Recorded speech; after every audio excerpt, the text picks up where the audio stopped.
Every series is a massive series. The Indian series is a big series, Bangladesh series is a big series, Australia is a big series. So every series is a big series.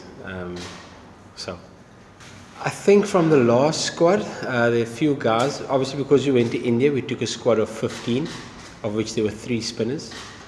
We feel that you don't need 3 spinners in South Africa, so 2 spinners have missed out. We've retained Dane Pitt.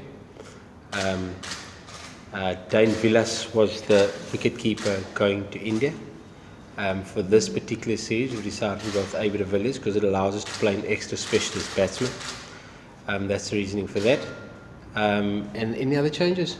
That's it. Those are the changes. It's just the 2 spinners that have missed out. The wicket-keepers missed out. And that's it.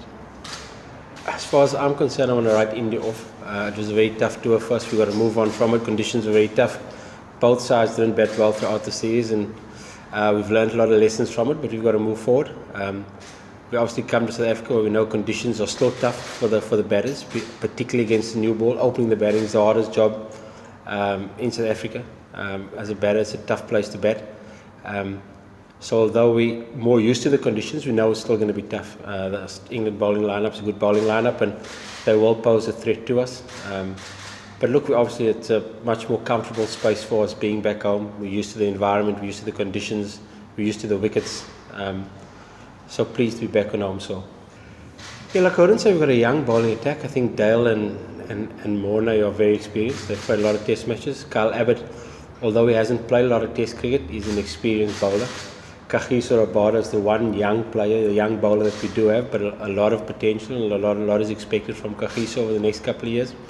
The England side also just come off a series loss, so we're pretty much in similar positions. I read a lot and hear a lot about the makeup of their side, also struggling to find a opening batter, also struggling with who's going to keep wicket, who's going to be the third seamer. So a lot of test sides at the moment are going through a bit of a transitional phase, and when that happens, there is obviously a little bit of change, some changes that take place more regularly than when your side is an established and settled side. So I think England are in a very similar position to what we are at the moment, coming off a series loss and trying to find what our best starting 11 is. He's been the best bowler in the world for the last 5-6 years. Rankings say that, his performances say that, and not having him playing India was a big blow for us. He bowled in the first innings in the first test match, and that was the end of Dale. So it's great to have him back as a bowler, but also as the leader of our bowling attack. He's a massive player for us, so good to have him back, and he's fit and raring to go.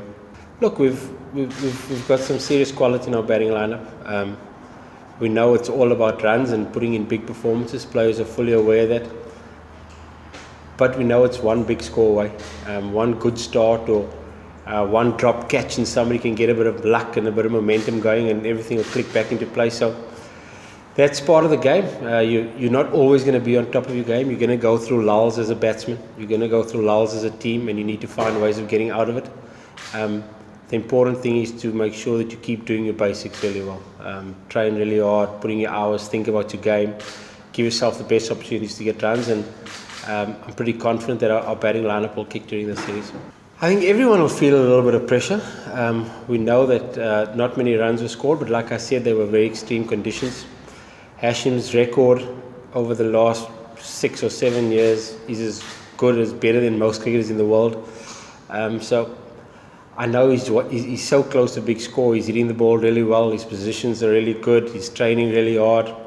You just need 1 or 2 things to go for you. So look, you can never take anything for granted. You can't preempt what's going to happen, but I wouldn't be surprised if Hashim does have a good series against England.